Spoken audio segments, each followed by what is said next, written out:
So you want to take your business global. Let's break down exactly how you can do it.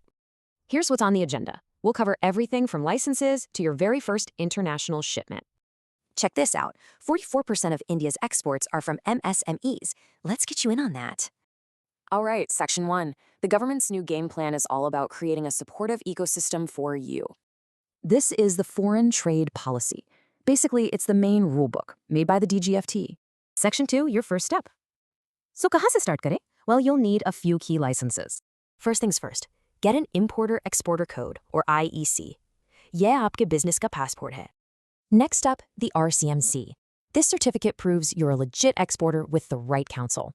Section 3 is a game changer. Forget all that paperwork. Sab kuch online hai, thanks to e-Sunshit. The process is super simple. Just upload your docs, sign digitally, and submit. That's it.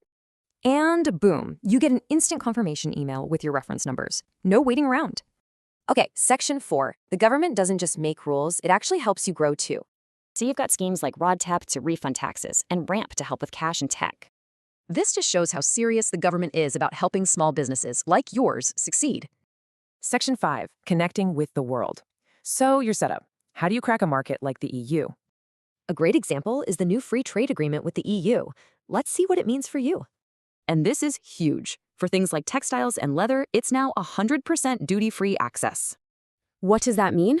Well, your products just got way cheaper and more appealing to buyers in Europe. Okay, last section. What does this all mean for you? Let's recap the main points. So remember these key steps. The path is clear, it's digital, and there's tons of support. The ecosystem is ready, and the opportunity is massive. The only real question is, are you?